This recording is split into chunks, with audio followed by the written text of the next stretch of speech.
Today is Sunday, November 25th, 2018, and this is Celtics Beat here on CLNS Media, the leading online provider of audio, video coverage of your Boston Celtics. Evan Valenti filling in for Adam Kaufman this week. Today's show featuring the Athletics' Jared Weiss is brought to you by Robinhood. Get a free stock when you sign up at Celtics.Robinhood.com. Today's show is also brought to you, but guess what? The Athletic. Get your subscription to The Athletic today for less than $3 a month by going to theathletic.com/CelticsBeat.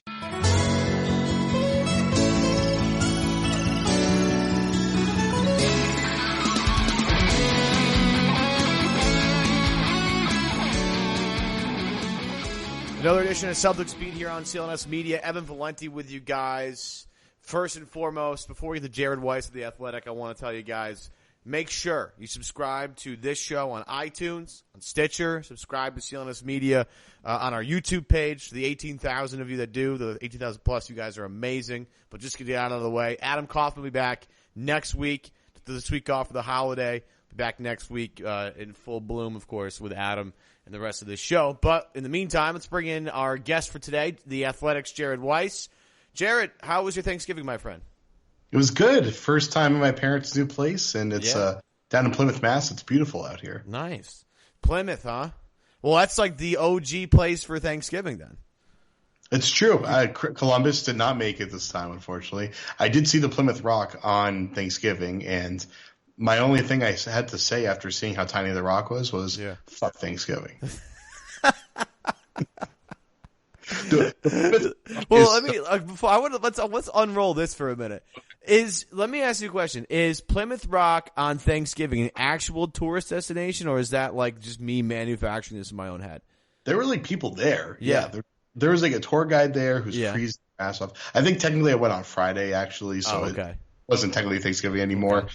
But I mean, the rock still is in the really spirit, though. You're still in the spirit of Thanksgiving at that point. I was still full off of the gravy, but yeah, the thing is tiny. It's a joke. It's like the size of the desk that I'm sitting at right now. I think it's genuinely 5 or 6 feet wide. It's not. It's like it's a normal boulder, basically. I feel like in textbooks, like when you read about Plymouth Rock, and it's like some giant, massive piece of rock, and in reality it's like as big as a desk. That's like just okay. So you walk up to it, right? It's the first time you've seen Plymouth Rock. You walk up to it and you're like, this is it. Like, this is. I'll be frankly honest with you, and I'll make another. This actually might be more slanderous than what you just said. Have you been to France? I have, yeah. Okay. Have you been to the Louvre? Not inside, but outside. And I thought it lived up to what I thought it would be. I'll tell you what doesn't live up to the expectations is the Mona Lisa itself. The Mona Lisa is in a museum full of unbelievable artwork, right? I mean, there's just murals everywhere. It's unbelievable. And then you get to the Mona Lisa. And the Mona Lisa is in like a glass case. It's not big. It's like you would expect like this just grand, awesome piece of artwork. And you walk up to it and you're like, that's the Mona Lisa. And there's all this other stuff like around that's like way more impressive than this thing. I don't mean to like slander the Louvre or anything, but out of all the things in that museum, I'm like, that's like one of the things I was least impressed by, to be frankly honest with you. Well, so I was going to try to look it up before I talked, but too late now. Yeah. So I did the MoMA last week in New York, and it was funny because I decided not to do any research beforehand and know what they had. Yeah. I figured they probably have some pretty amazing stuff. I walk in, first room, I'm like, oh, these are cool. I see some Picasso, some stuff I really like. Yeah. I turn the corner, and right around like this wall that's kind of in the middle of the room is Starry Night by Van Gogh, which is probably the most iconic painting besides the Mona Lisa in the world, or at least in Western society. It's up there. It's up there. Yeah, it actually kind of like blew me away. I was amazed. But then I ended up seeing – the thing is it was relatively small. It's the size of like a relatively small painting you'd have in your house. And then I keep going, and then Jackson Pollock's most famous work where it's like all the swirls and everything is in a room, and it's literally the size of like the entire room. It must be like 25 feet across. It's insane. That's what I'm looking for. I was expecting. I'm like – if you go to Rome and you see the Sistine Chapel, like you look up at the ceiling and you're like, Jesus Christ. Yeah, and this is unbelievable. Imagine Michelangelo like painting that on his back on scaffolding. Like, what? how do you put that in your, like, how do you transfer that from your head to not canvas, but to the ceiling, so to speak, right? It's like a guy playing a guitar solo. Like some guys, when you watch play guitar, like you watch like Eric Clapton play guitar, how does he get from his head to his fingers, right? Because it's all just by feel and touch and by like what's going through at that moment. For Michelangelo, it's like, how in the hell did you project what you had in your head to this massive ceiling? That's like literally takes your breath away. Meanwhile, like the Mona Lisa, like I just can go pound sand. And that's been Art Talk here on Celtics Beat here on CLNS Media. There's one thing we know is that the Mona Lisa is just like the Celtics because you have great expectations and it's completely underwhelming. Well, let's start there. I mean, the C's have been.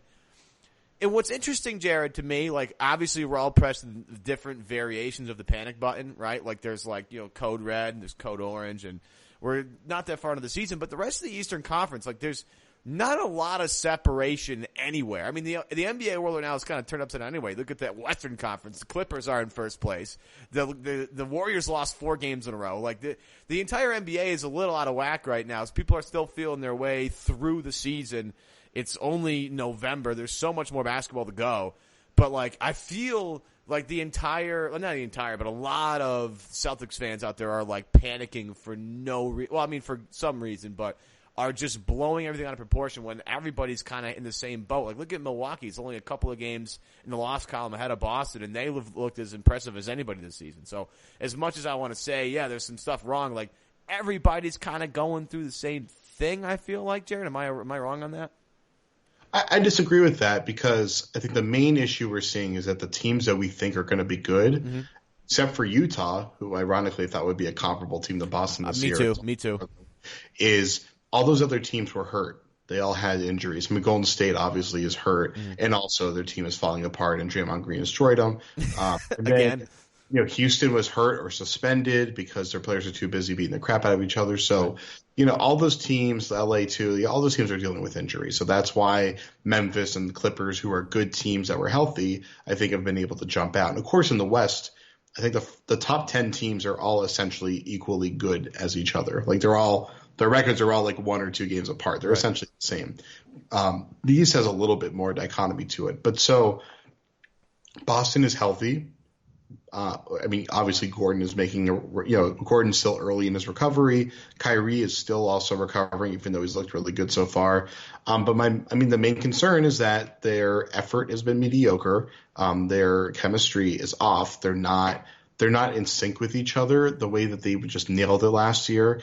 And it's a lot of just the kind of cliche stuff is not working out, but I think it's the truth. It's like they're not doing all the kind of the basics that make you a good winning team of extra effort, good execution, coordination, knowing the plays, that kind of thing.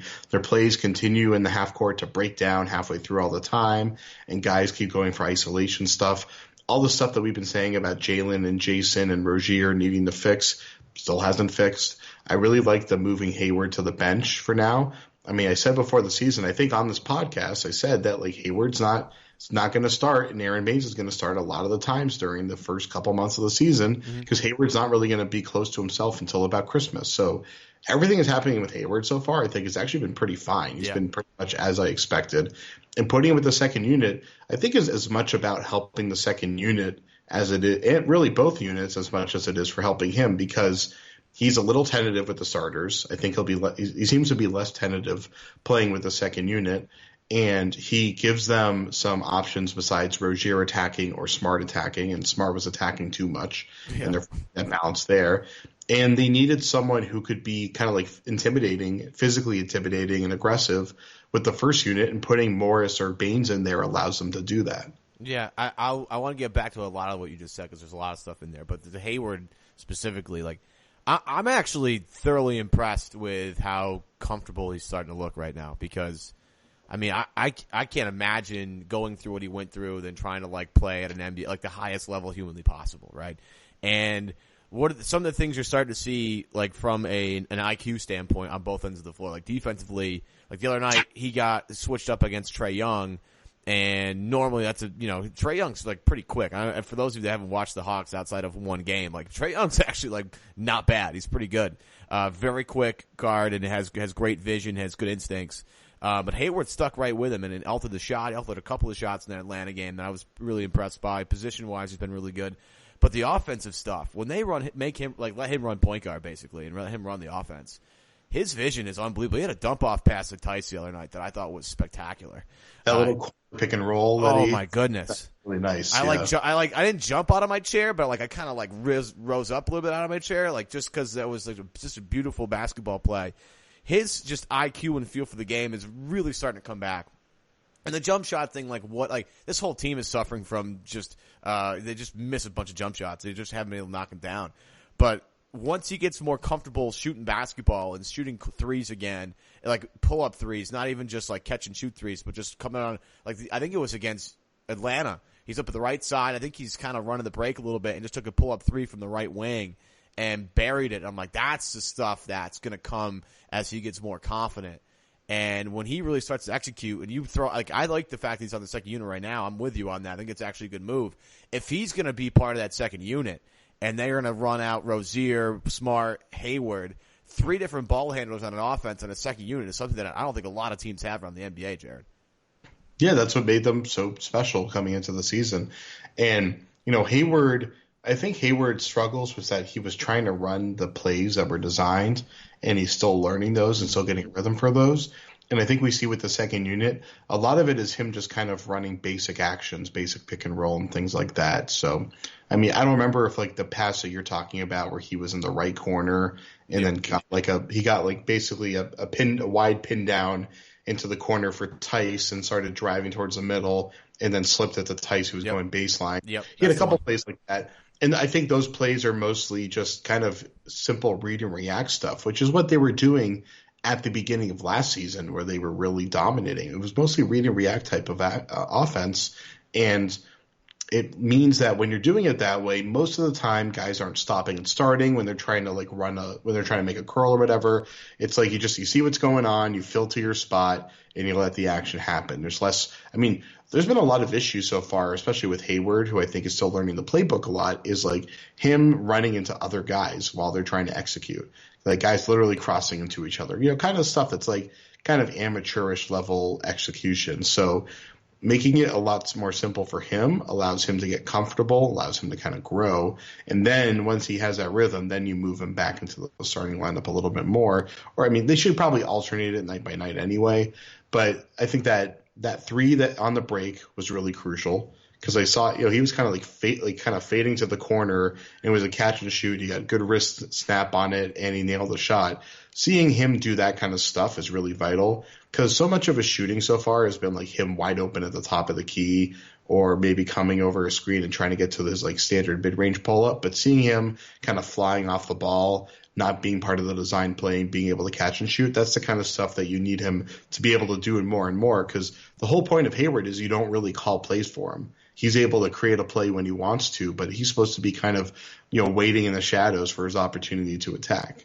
Quick break from Jared to tell you today's show is brought to you by Robinhood. It's never a bad time to start thinking about your investment portfolio. Whether you're looking to buy or sell stocks, crypto, ETFs, make sure you sign up for Robinhood today. And I know markets can be complicated, okay? Look at the market right now. It's on the way down, right? This is a perfect time for you to buy. And what to buy, you have no idea. That's why you got to sign up for Robinhood because Robinhood makes everything easy for you. They're going to build you your own customized news feed right when you sign up. They sort certain stocks for you in different collections, like the top 100, right? The most popular, social media, pharmaceutical. And you're going to learn more about this technology, the integration technology, as you go along. Get started today. Sign up super easy. And all it takes is 4 taps on your phone to start trading. The best part is Robinhood does not charge commission fees. You keep all of your profits.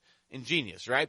Robinhood is giving listeners a free stock like Apple or Ford or Sprint to help you build your portfolio. Sign up today, Celtics.Robinhood.com. Sign up today at Celtics.Robinhood.com. Back to Jared. So we're recording this before the Dallas game Saturday night. Going into this game, Boston, again, up and down throughout the entire season. What are they, 10-9 right now? Going into tonight, I think, right? Am I getting that right? Yeah. Right, 10-9.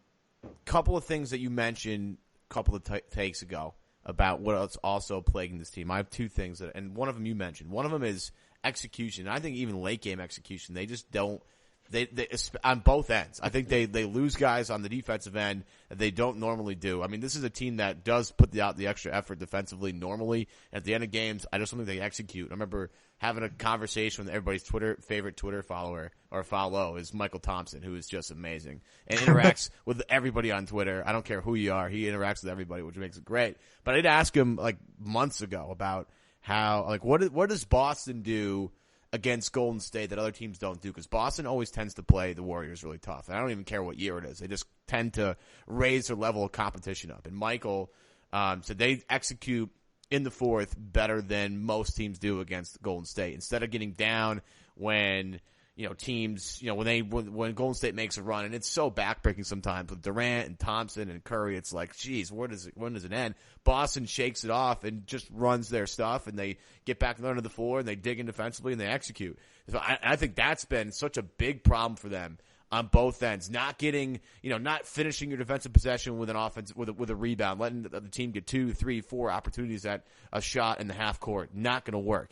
Other end, you got guys running into each other. They're playing too ISO heavy basketball. They're not finishing. They're not setting screens well. They're not finishing plays. Sloppy passes. The execution stuff has been really bothering me. Have you been able to talk to Brad or anybody talk to Brad about late game execution? What they need to do better later on as the season gets going here?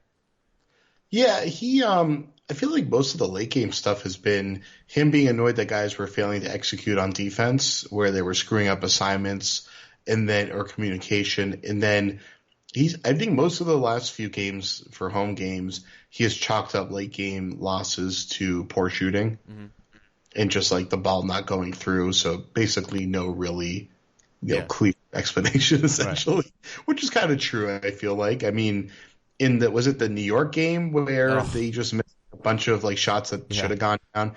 But, in the New York game, a lot of it was just like New York's offense kind of boils down to isolation from their scoring guards late in the game. And a lot of those shots were well contested and they buried them. I mean, Boston had a run over the last week and a half of like a lot of really good, like a lot of great crunch time shooting that was pretty well contested. So that game didn't strike me as a complete failure at the end of the game. I think it's just that they've fallen back into that habit that they've kind of always had on Brad Stevens' teams of falling into big holes and trying to dig themselves out of it. Yeah, it gets annoying after a while, trust me. It's just not fun. The Kemba game the other night, like, Marcus is trying so hard to stick with him, and he's just tough. He runs through all these screens to get the ball, and then all of a sudden once he has the ball, he's really tough to stop and stay in front of. And the Kemba the other night was like Kobe Bryant-esque. Like, it was just an unbelievable shooting performance. And again, the late game stuff is interesting. So again, I agree with you though that and I agree with Brad that some of it's been like a make or miss thing. But I think another part of this is, like, I don't think roles are clearly defined here. I think a lot of guys are like either too focused on making the best, like to make the perfect play, to like play perfect basketball, or maybe like in the case of having too many isolation scores on the team on the floor at the same time, like when you have Tatum and Kyrie and Morris on the floor at the same time, like sometimes that can get a little convoluted.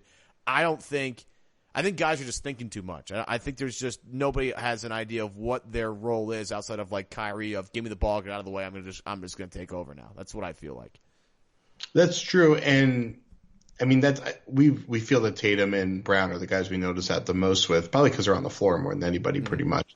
But they don't seem to be comfortable with the drive and kick scheme that they were really good in last year. It's like, it's not really happening with them. They're falling back. I mean, those two in Hayward, their driving skills are like, or I guess like the way that they're choosing to drive, it's like they're doing the same thing between all of them. There's not much variability there. So, I mean, I don't really know what changes it, obviously. They haven't been – one thing I've noticed that's been surprising is we thought coming into the year they'd be drawing a ton of switches on pick and rolls, and they could then get those guys down to the block and give them, clear out so they could have a mismatch on the post up.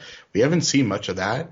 And Tatum has been playing the way he played in the first Summer League game, where like the first Summer League game he played back in 2017. Philly, right, the Philly. It was San Antonio. No, it was Philly. It's Philly. It was, yeah. Or I guess maybe the first game at Vegas. But so It was people were freaking out, going like, "Wow, look at him scoring so many points." And I was like, "That was nice," but all of his points were basically like post moves where he did like fadeaways and stuff like that. The kind of stuff you don't really want him taking. And of course, he transformed, but that's like all the stuff he's doing now. When he's getting a post up, he's not using his reach or his technique to really get around the guy and finish consistently. I mean, he's doing it, but just not reliably enough. But he's settling for a lot of step back 18-footers, and he's missing a lot of them because it's not really a good shot, even if it's a shot that he can hit. And Kyrie falls into that habit as well, where Kyrie loves taking a lot of really terrible shots because there's the degree of difficulty is so high, and it's a 2-pointer, so it's like doesn't really give you any bonus for creativity. It's still worth 2 points. Right.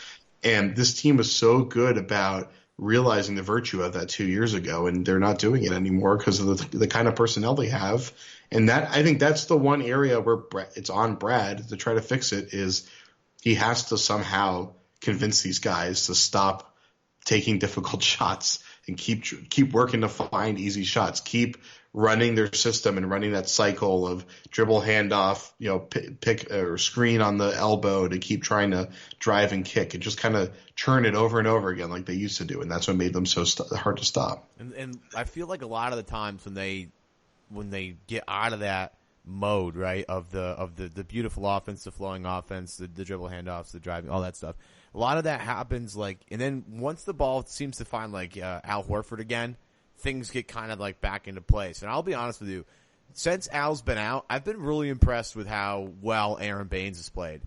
And you forget how skilled he is. I mean, he's a bigger guy. He actually, the one thing that was staggering last year was when he stood next to Dwight Howard, and Dwight Howard looked small next to Baines. I thought that was one of the most outrageous things. I was like, wait a minute, what?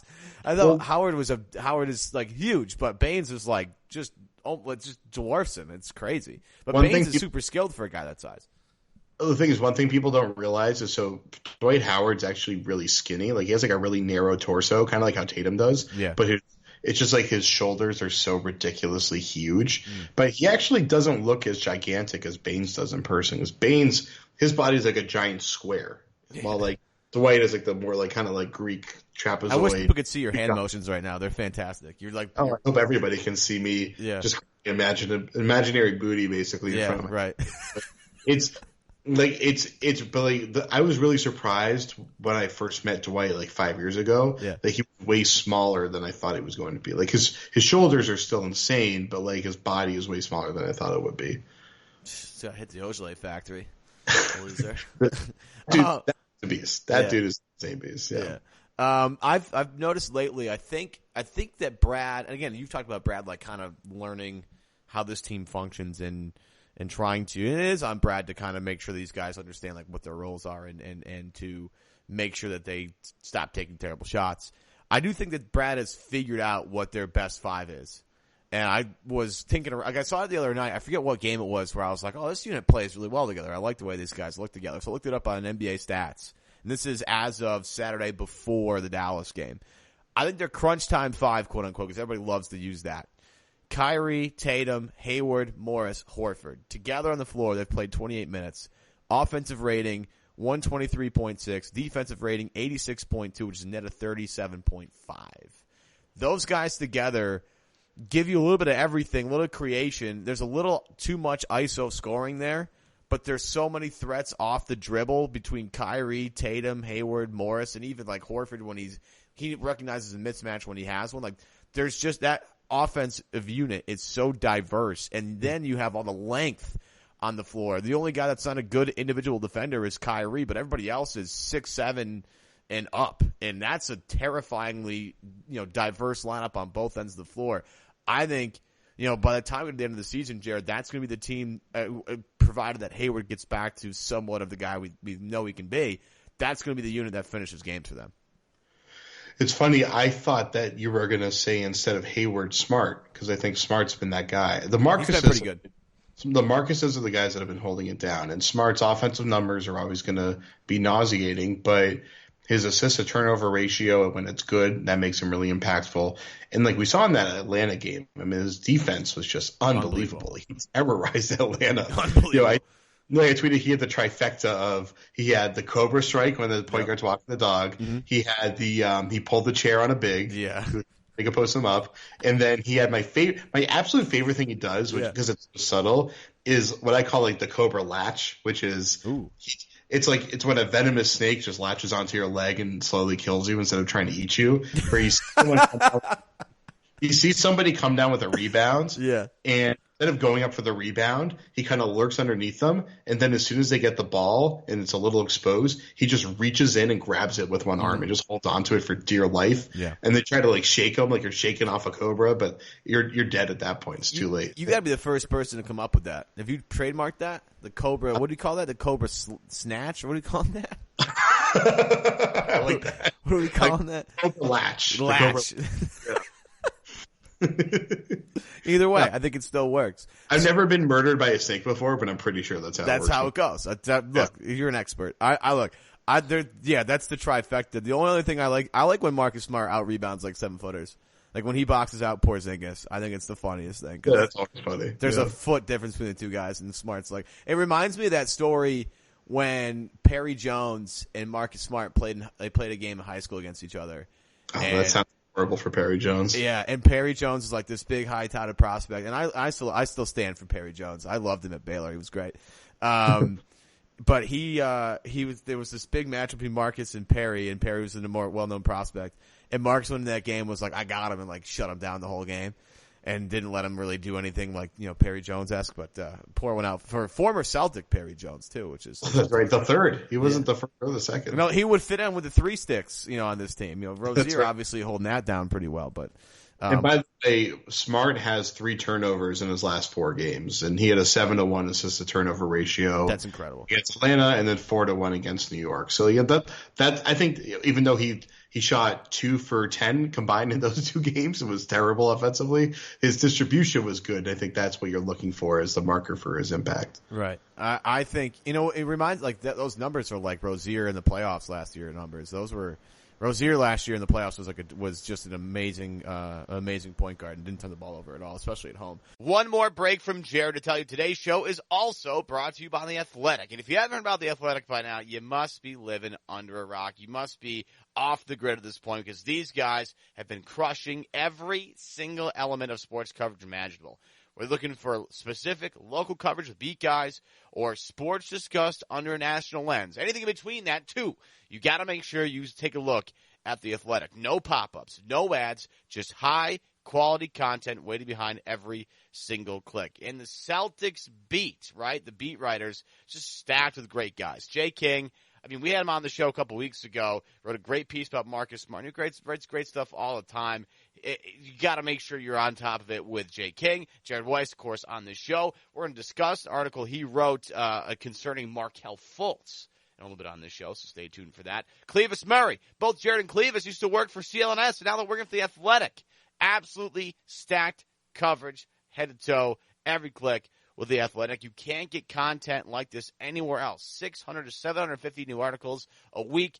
Who else is putting out quality content like that? Nobody in the game is putting out quality content like that. And if you have not signed up for The Athletic yet, take advantage of this deal because it's not going to last forever. Go to theathletic.com/CelticsBeat and get 40% off your monthly subscription. That's your subscription for 600 to 750 new articles a week for less than $3 a month just by going to theathletic.com/CelticsBeat. Jay King, Jared Weiss, Sam Amick, Sham Sharania, all that and more for less than $3 a month. Sign me up. Sign yourself up too at theathletic.com/CelticsBeat. Can we just very quickly just say all the Anthony Davis rumors are really dumb and we don't have to talk about this till next season because this is just ridiculous. I'm sorry. I know Chris Sheridan has a job to do and he's very well sourced and obviously has done his own thing or whatever, but we all know this Rose rule that the Celtics can't get Anthony Davis, cannot acquire Anthony Davis until Kyrie signs his new contract. And maybe they waive Anthony Davis and the Celtics pick him up off waivers. Absolutely. And you know what? All whatever 30 teams will pass on Anthony Davis and absolutely. Or 29 teams. If the Celtics have the worst record in the league, then they get the first claim. That's so true. Maybe that's what they're doing. They're tanking so they can claim Davis. Smart. That's it's smart. Like a baseball trade in September. That's some next. See, only Danny Ainge can come up with that kind of. That's probably Mike Zarin. Actually, Mike probably came up with that. Mike's pretty smart. Mike's going to do that. Last thing before I get you out of here, you wrote some really interesting stuff about Markelle Fultz recently for your employer, The Athletic. Some interesting injury news we didn't know about, maybe a new injury, and we all know he wants to be traded because he's having a rough time in Philly. Get us up to speed on Markelle Fultz here, Jared. Yeah, so I've been working on this investigation for a little while, which is why people are complaining I wasn't writing anymore. I was writing plenty of notes, that's for sure. Just couldn't come to you yet. But so what we uncovered in our investigation was that Fultz has something wrong with his wrist. And this is something that I've been hearing about for a while now. And the more that we kind of dug around, the more we realized this is something that is presenting as an issue right now, and it's something that's being looked at. And it was funny because literally right before we were about to kind of close the door on the story and publish it, the Raymond Brothers statement came out through David Aldridge, who thankfully was a colleague of mine, so I was able to rope David in on the story. It's the beauty of working for The Athletic. Yeah.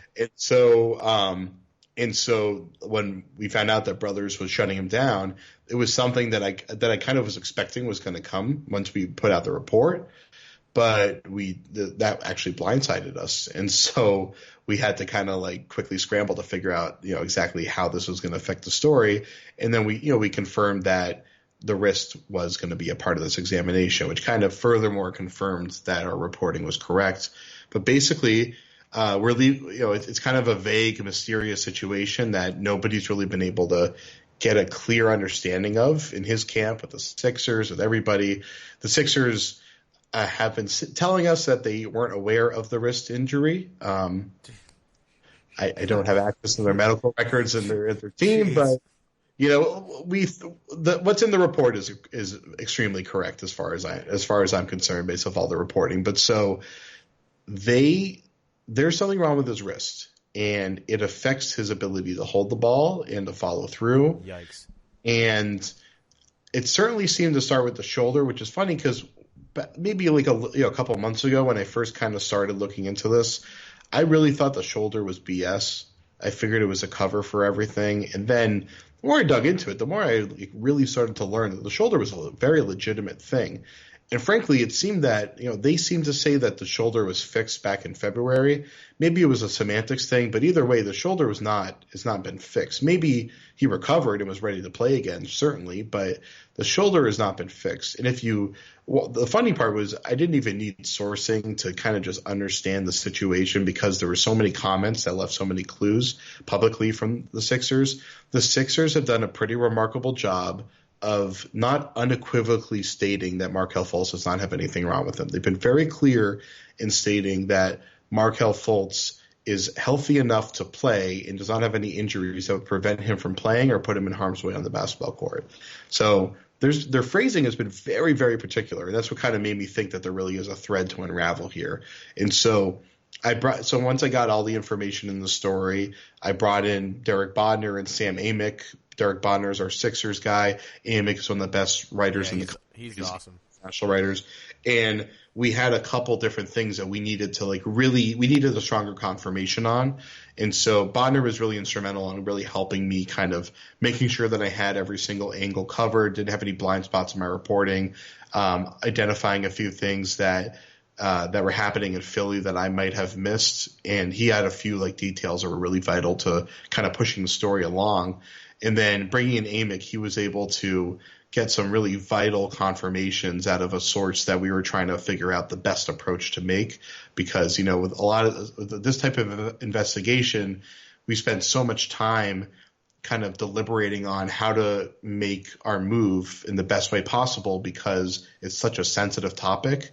And we were worried that if the Sixers were alerted to it, that they could shut everything down right away. Right. And then, of course, the Aldridge thing came out as we were finishing up the story. Yeah, panic attacks. It happened anyway, but we were able to make it work, thankfully. Right. But Shams Charania was also very instrumental in helping us at the very end when when everything went awry. So having that team at The Athletic was really amazing. Fultz, we talked to a lot of people that know Fultz well and have talked to Fultz. They all said that Fultz has told them, or they clearly understand that he would prefer to get a fresh start elsewhere. Yeah, I would I don't think anybody with 2 eyes and has followed the league for the past year, I think, would understand that. It's just been, I've always thought this. I talked to Hanlon about this, and Hanlon, when I was like, I'm not quite sure what Danny saw with Markelle. So I asked the other flip side of how well did Tatum look in workouts? He goes, because Brad said, quote, something to this effect of, well, Tatum hit a lot of shots. And so I got out of Hanlon that during their workout, Tatum shot roughly 80% from 3 in their workout, and that really impressed Danny. Hanlon says it's 87%. He says 87? Okay, yeah. Well, whatever. I've not independently verified it, but I verified it enough with Celtics brass that I put it in my story back in April. Yeah.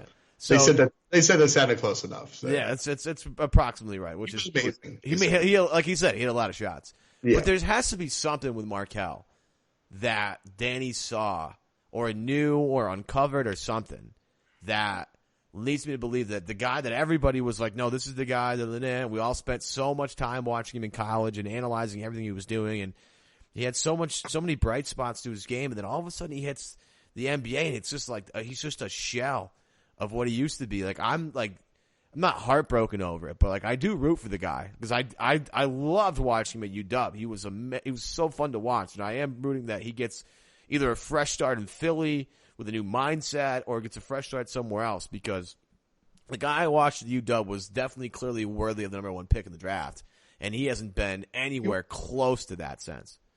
Well, I think the important thing with Fultz is that he is still amazing with the ball in his hands. Yeah.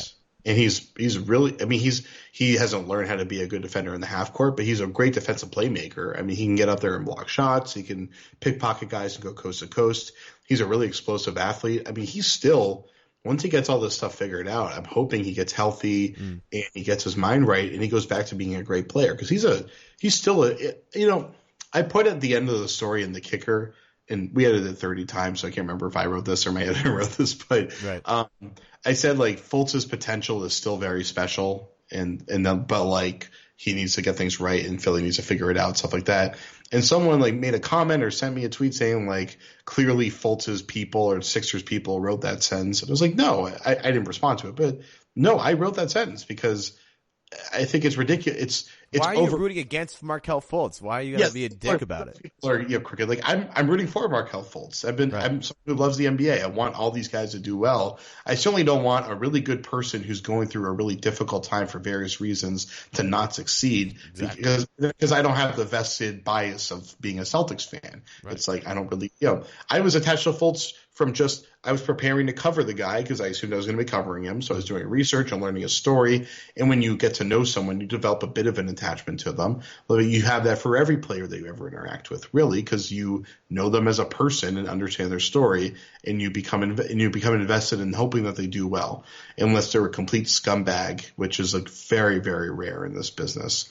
And so, so I put that in there because it's really true in a report in which we're putting in all these ways in which Fultz is struggling and which Fultz's career in his future is being threatened, that it's important to remember this guy can turn it around pretty, frankly, maybe not easily, but like it's not like he has like some sort of, as far as we know, some sort of torn ACL kind of thing, or like something where it's like he literally can't jump. It's like he's got something wrong with his shoulder and his wrist. He has a mental block that he has to work through. Those situations most likely can be fixed, and he can try to become a good enough shooter that he can be a really impactful player.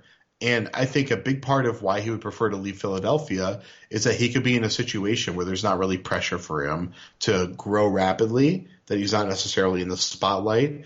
He obviously recognizes now that he's on a team that's trying to win very soon, if not now. I mean, they're trying to prove this year that Jimmy Butler should stay. I don't think they're going to have too much of an issue with that, obviously. And really, the issue is going to be whether Jimmy Butler can get the 5-year max out of them. But, I mean, it's a team that looks like it has increasingly less room for Markelle Fultz to emerge into a superstar. And him going to somewhere like, I don't know, like Phoenix or Chicago or, some place that has cap space and has assets that they can trade and kind of like a blank slate. Right. I think where he really should be going. Chicago is too big of a media market. Let's try something smaller like Phoenix. Phoenix would be all right. Phoenix has a great training staff too. Everybody talks about how good their training staff is. It may be a good spot for him to land. That's The Athletic's Jared Weiss. You can read all his stuff, including this Markelle Fultz report, on theathletic.com. Use our promo code athletic.com/CelticsBeat for 40% off your monthly subscription. Jared, it's always a pleasure to talk with you, man. You guys are unbelievable at The Athletic. Again, how many guys did you reference in helping you with the story? Sharania, Amick, Bodner. I mean, Aldrich. Yeah. So the murderer's row of writers over there. They have just the quality of content is unbelievable. Obviously, with you over there, with Clevis over there, with Jay King over there doing the Celtics stuff, they all have you covered. So, Jared, appreciate the time, man. Happy Thanksgiving, and we'll talk to you soon. And that'll just about do it for this episode of Celtics Beat here on CLNS Media, the leading online provider of audio, video coverage of your Boston Celtics. Adam Kaufman will be back next week. I appreciate you guys tuning in. Make sure you subscribe to the podcast on iTunes and on Stitcher. Leave us a comment, a review, whatever you want to do. Leave us your feedback. We love your feedback. We love hearing how we can make this show better for you guys, or if it's already the best show possible. We love hearing about that stuff too. So let us know about that. Subscribe to the CLNS Media YouTube page as well as the 18,000 plus of you. You guys are absolutely incredible. I cannot believe there's so many of you. It's ridiculous. It's very humbling. Thank you for joining us on our journey. We're going to keep going here throughout the rest of the regular season and the postseason. We got a long way to go. A lot of Celtics basketball to be played, so make sure you stay tuned for more of this show, mostly with Adam Kaufman. A couple thank yous to throw out here with CLNS Media's CEO, Nick Gelso, Larry H. Russell, John Zanis, and Adam for letting me host this week. Thanks, Adam. Appreciate it, buddy.